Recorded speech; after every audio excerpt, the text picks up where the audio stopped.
Welcome back to the Dershow. Finally, U.S. intelligence has confirmed publicly that Hamas has been using hospitals as command centers and hiding their tunnel entrances, their commanders, and now we know also hostages, some of the hostages uh, beneath patients in hospitals, knowing that Israel either has to leave them alone and allow them to continue to kill Israelis or go after them, and in the process, there will be some Palestinian babies that are killed. Intelligence also has confirmed now, American intelligence, and there are videotapes of it, that Israel sent fuel to the hospitals to allow the generators to keep going, to keep the babies alive, and that Hamas has been stealing all the fuel and thereby causing the death of the baby. So I want to make a direct accusation right here. Hamas has deliberately murdered Palestinian babies in Gaza hospitals in order to implement what I have called its dead baby strategy, what it itself calls the CNN strategy. There's just no question about how the law regards that. The law regards every single baby's death in a Gaza hospital that is being used by Hamas as a terrorist base and from which Hamas has stolen fuel necessary to keep the babies alive. The law is clear. Hamas is guilty of every one of those murders. Hamas is murdering Palestinian babies. They're not satisfied to murder, behead, burn Jewish babies, Israeli babies.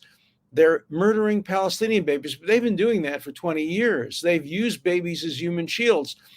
In one of my books, I quote one of the leaders of Hamas saying, "Our children, our women, the elderly are all part of our martyr system. We use them as human shields." And some of them do it voluntarily. Obviously, babies don't. Babies are the real victims here, but they're not the victims of Israel. Israel has sent fuel to let the generators operate, to let surgery continue. Israel has sent other medical resources, and Hamas steals them all and uses them for its own military attacks against Israel to fuel rockets and to fuel tunnels and to encourage the terrorism against Israel. That's the fact. And the major criminal here is Hamas, but the second criminal, the complicit co-conspirator, is the media. Because without the media, the Hamas strategy wouldn't work. The Hamas strategy requires CNN and other media to show the dead babies and not to explain that these dead babies were killed by Hamas, to make it seem as if these dead babies were killed by Israel. No, they weren't killed by Israel. It may have been an Israeli bomb or gun that was the direct cause of the death. But again, it's the hostage example that I've given over and over again, and nobody has refuted. A lot of you have written me nasty letters about how maybe Hamas is correct, but nobody has refuted this. I challenge anybody to refute it. If I am robbing a bank and I take a hostage and I shoot from behind the hostage and start killing people, and the police aim at me to try to kill me, the hostage taker, but instead kill the hostage, I, the hostage taker, am guilty of the murder, not the policeman whose bullet killed the hostage. The same thing is true in Gaza hospitals. The bomb, the bullet that killed the child may have come from an Israeli weapon, but the murderer is the people who are holding these children as human shields. They could easily have evacuated this hospital long time ago. Israel has offered to evacuate the hospital, indeed to take the children to Israel, which has some of the best hospitals in the world, and treat them. And many, by the way, Gazans and Palestinians from the West Bank have been treated in Israeli hospitals and cured. I remember when the second in command of the Palestinian Authority, I had dinner with him, Saeb Erekat, and Abbas, the head of the Palestinian Authority, had dinner with them in Washington, D.C., and Erkat was suffering from a lung disease. And he said he looked at all the hospitals in the area and decided that the best hospital was a hospital in Israel.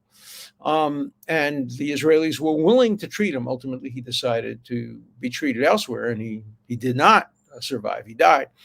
But Israel treats Palestinians all the time, and they treat them equally.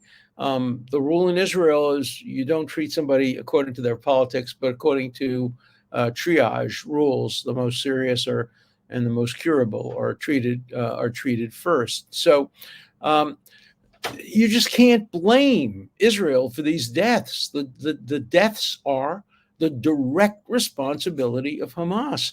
It may sound cruel to talk about dead baby tactics, strategies, and to talk about Hamas is guilty of murdering babies, but it's the truth. And President Biden and U.S. intelligence went halfway. They announced just today that, yes, U.S. intelligence has confirmed that at least 2 of the major hospitals in Gaza have been used as weapon depots and strategic command centers and rocket launching areas. Yes, yes. And that's all in violation of international law of war. Yes, yes, that's true. But then Biden says, and Israel, therefore, should take care to make sure not to kill any civilians in the hospital. No, you can't do that. A friend of mine told me the other day that the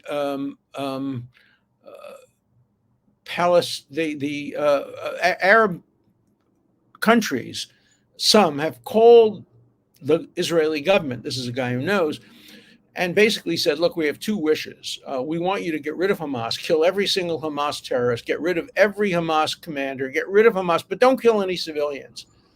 And the Israeli to whom that call was made said, yeah, you have a magic bullet that only kills Hamas terrorists and doesn't kill civilians? Please give it to us. We would be so anxious to use it, because Israel never wants to kill a civilian. It loses every time it kills a civilian, and Hamas gains every time Israel kills a Palestinian civilian, just as Hamas gains every time it kills an Israeli civilian. So if you see a dead civilian anywhere in the Middle East, you know it's Hamas's fault. If you see a dead soldier, okay. If it's a Hamas fighter, Israel did it, and they're entitled to, and I hope they do more. I want to see every Hamas fighter, every terrorist captured, killed, at least neutralized, not able to attack and rape and behead and burn more Israelis, not be able to kill more Palestinian babies. But you can't get the media to explain that. If it bleeds, it leads. And if what bleeds is a baby, it leads even more. So CNN is going to continue to show the dead babies. All the media is going to continue to show the dead babies. That gets viewers. Sitting down and analyzing who caused the death of those babies, oh, that's boring. No, we don't want to know the cause. We don't want to know the root cause. We don't want to know how it came about. No, all we want to do is see dead babies. We see dead babies. It bleeds. It leads. We don't need anything else. So the second group that is complicit in this dead baby strategy are the media. You know who the third group is? This is going to sound surprising to a lot of people. Doctors in Gaza, including Doctors Without Border, including doctors who work for the UN. Why? Because they are lying. They know that Hamas is using these hospitals as command and control centers. They know it. And they go on CNN and say, oh, I've been working in this hospital for 10 years. I've never seen a Hamas fighter. Bull. You have. You know you have. There's now some videotape that proves it. Just as this videotape today that was shown by the IDF that shows a Hamas fighter with an RPG, I think I have the initials right, on his shoulder, a rocket on his shoulder, walking into the hospital. He wasn't walking in for a hangnail. He was walking in to hide, going home. He was walking into the hospital to go to the command center and hide his weapon. We know that Hamas uses hospitals as launching pads. They use mosques, they use elementary school, kindergartens. We know that Israel now has captured some of these hospitals, and they found weapons, and they found also women's clothing that suggests that the hospital tunnels beneath the hospitals themselves, were used to house the hostages, the Jewish and Israeli hostages who have been held. They've been held in these hospitals because Hamas wants to be able to trade these hostages, or would do whatever, or threaten to kill them, whatever. But they're valuable commodities, and so they're kept in the hospitals. It's so obvious, but you can't talk to these people who are demonstrating, who are calling for a ceasefire. A ceasefire means Hamas will do it again and again and again. Wash, rinse, repeat. Michael Finnegan, begin again. Michael Finnegan, begin again. That's Hamas. It does the same thing over and over again. It's the opposite of Einstein's alleged statement. If you do the same thing and it doesn't work, and you do it again, you think it will work, that's insanity. But let me tell you what's insanity. What's really insanity is if you do the same thing over and over again and it works and you don't continue to do it. And that's why Hamas will continue to kill Israeli civilians, will continue to raid Israel, will continue to send rockets, will continue to build tunnels, as long as the dead baby strategy works. As long as Israel responds, they hide their ammunition, their fighters, their rockets among civilians. Civilians die. It's Hamas's fault, but the media blames it on Israel. It's a win. Hamas is winning the public relations, diplomatic, and political war. Look what they've succeeded in doing. They've killed these 1,200, we don't know the exact number of people because some of the bodies are burned beyond recognition. They've killed all these people. They've kidnapped all these people. They've raped. They've murdered. And what did they do? They succeeded in getting talks between the Saudis and Israel called off, maybe forever, maybe not. Hope not. I hope it continues. They have succeeded in turning world opinion against Israel. They've succeeded in turning college campuses all through the United States and all through Europe into centers of anti-Semitism and centers of hate. They have had a great success. And of course, they're going to do it again if they can. And that's why Israel has to do three things. If it's to win this war for humanity against barbarity, it has to destroy Hamas. It has to leave nothing left of Hamas the way nothing was left of the Nazi Party and nothing was left of the Japanese imperial ruling class after the Second World War. So it has to defeat Hamas. Second, it has to destroy Iran's nuclear reactor. It has to punish Iran. Iran is the head of the snake. Iran is the reason all this is happening. And they're sitting there laughing all the way to the bank. They're making a fortune. They haven't lost anybody. A couple of soldiers here and there when they made the mistake of firing on American facilities. And third, maybe most important, is that Saudi Arabia has to come back to the bargaining table and say to Iran, look, I know what you try to do, and you've succeeded temporarily, and the Arab street and the Muslim street is furious at Israel, but we're looking at long-term strategic interests, and the long-term strategic interests of Saudi Arabia is to make peace with Israel in the way that Bahrain and other countries in the Gulf have made peace. If those three things are accomplished, then Israel can emerge from this, and the civilized world can emerge from this saying, all right, Hamas, you didn't win this. But if any of those three are not done, even if two of the three are done, it will be a victory for Hamas. And the last thing you want now is a victory for Hamas, because a victory for Hamas is not just a defeat for Israel, it's a defeat for civilization. Now, you wouldn't know that by looking at the college campuses where people are cheering for Hamas. People are saying, Hamas are freedom fighters, freedom fighters. You know, the Nazis described themselves as freedom fighters. Mussolini in Ethiopia, he described himself as freedom fighters. Anybody can describe themselves as freedom fighters. Freedom fighters don't rape. Freedom fighters don't burn babies. Freedom fighters don't do what Hamas did on October 7th. How dare you demean the concept of freedom fighter by using that term? And of course, you can propagandize a college student to do anything, and they have. And what's going on college campuses today is absurd. I just read a philosophy professor's lecture that was on slides and it was put online. And the philosophy professor says, to have sex with somebody, you have to have consent. You have to have knowing consent. And if you have sex with somebody and you're Jewish, this is a philosophy professor. If you have sex with somebody and you're Jewish and you don't tell them you're Jewish, that's rape. That's, even though they consented. They might not have consented if they knew you were Jewish. And so if you didn't tell them you're Jewish, it's lack of consent and it's rape. That comes straight out of Nazi Germany, where it was a crime to have sex with somebody who was Jewish. This is the University of Maryland, a teacher of philosophy, who puts that in lecture notes. We see signs all over universities now, chalk signs, signs on buildings, clean America of Jews. You know where that comes from? Directly from Nazi Germany. The Nazi Germany's philosophy was Jews are dirty, they're filthy, they're vermin infested. We have to clean Europe of the Jews. And when these idiots chant, Palestine will be free from the river to the sea, and they then try to persuade people like Congresswoman Tlaib, we didn't mean free of Jews, we meant free of occupation, free of lack of freedom. No, you didn't mean that. You meant free of Jews. That's what the slogan means. Free of Jews. Juden rein.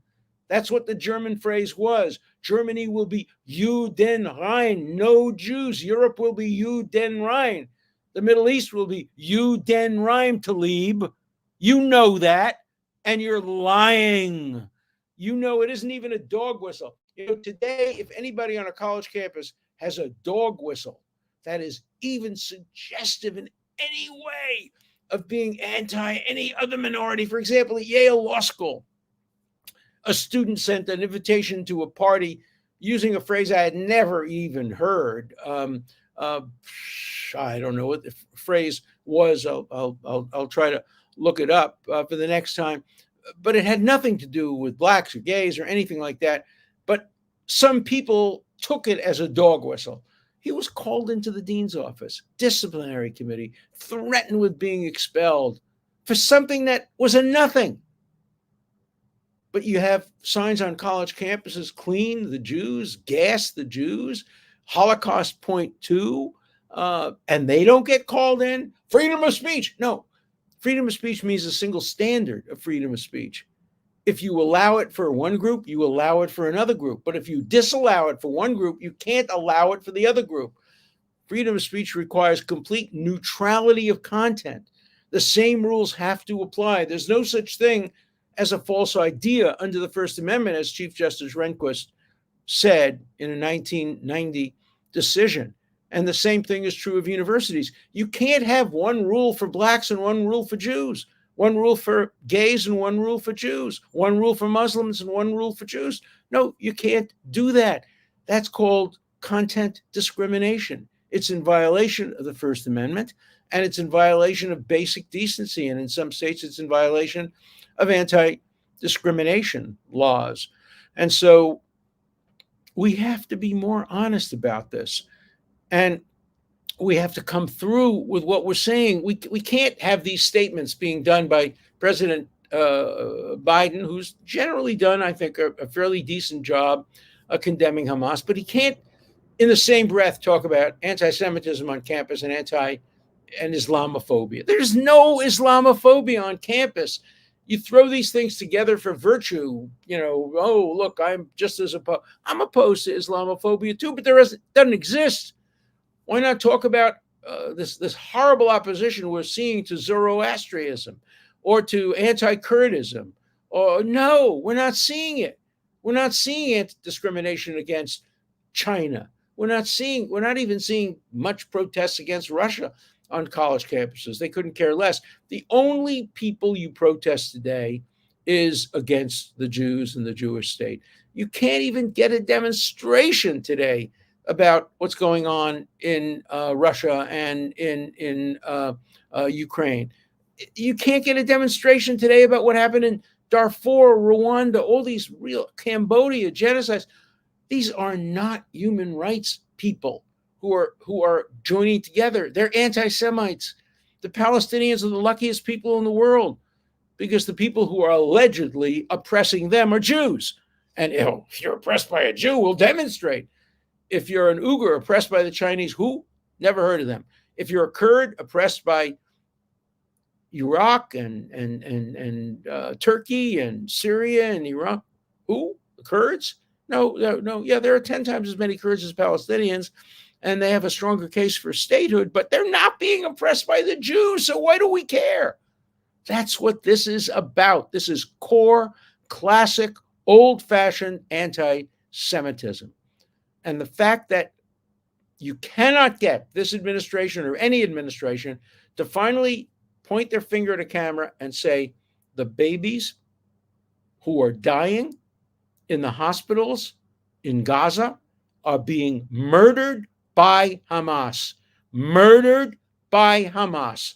Until you're willing to stand up and say that, you are avoiding the difficult and painful truth. And you are encouraging the dead baby strategy that Hamas will bring over and over again in Israel. And then if they succeed there, it's coming to a theater near you. So let's see what kind of questions there are today. Today, for some reason, I don't know why it is, but a number of the letters I got today bordered on the anti-Semitic. I'll just read a couple of those, then we'll get to more sensible letters. It's really not hard to see why Jewish people have been persecuted all through history. It's not? Well, what's the reason? Give me the reason. Why have Jews been persecuted through history? Is it because of the Jews or because of the people who persecuted them? This is rampant, direct anti-Semitism. Your name is Alexis. I can't read the last name, but Hrynczy. It's probably not the correct name, but yeah, it really is hard to see why Jews have been persecuted throughout history, and the answer has nothing to do with the Jews. It has to do with the people who persecuted them. Anti-Semitism is a sickness, and we have to go after the sick people, not the people who are the victims of it. Another one. The word free in their little chant refers to their condition of freedom, Alan, not free of Jews. Now stop catastrophizing. There'll be no prune juice if you don't behave. A little ageism, a little anti-Semitism. It's okay. I get your point. You were a decent lawyer until you joined MAGA. Ask Donald Trump whether I ever joined MAGA. This is America, freedom of speech. I am an American. Why should I share your point of view? I love my country. Do you, sir? Yeah, I love my country. I don't love you, though, because what you wrote is blatant bigotry. This is Taleb. She was standing up for the Palestinians, you racist. No, she wasn't standing up for the Palestinians. If you stand up for the Palestinians, you oppose Hamas. If you stand up for the Palestinians, you call for a two-state solution. If you stand up for the Palestinians, you stand up for Hamas not to kill Palestinian babies. No, she doesn't stand up for the Palestinians. She's the racist. She is against Israel, the nation state of the Jewish people, and she's against Jews. And that's why she was censured by an overwhelming vote of the House of Representatives because she's the racist and she's the bigot. Anti-Zionism is not anti-Semitism. Well, if it's only opposed to the nation state of the Jewish people, if you don't oppose other groups that have a religious basis. Most countries, Great Britain has an established religion, obviously. Many other countries in the world have established religion. If you only focus on Israel, well, if you're not an anti-Semite, you're a bigot. So use your own label. Okay.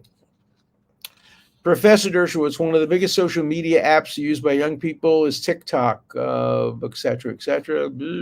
There's a large amount of anti-Israel material posted by China. Polls show 51% of young people in the United States believe the Hamas attack was justified.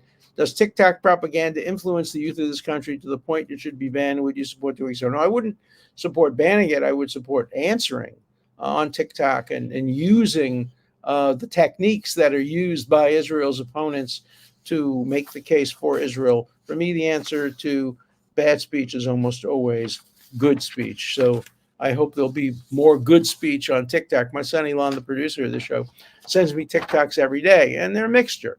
Maybe he purposely selectively picks out the ones I would like, but I know there are those on both sides.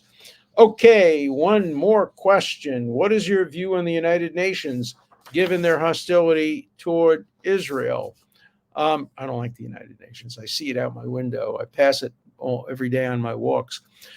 The United Nations, I think on balance, has done more harm than good. I was a strong supporter of the UN. I worked for Arthur Goldberg when he was a Supreme Court justice, and then he became U.S. ambassador to the UN, and I consulted with him regularly there, and I was at the UN a lot. I go to the UN once or twice a year, but the Secretary General of the UN disgraced himself and the UN by his recent statements about October 7th. So, I'm not a fan of the UN. I don't think the United States should be paying as much as they do for UN dues.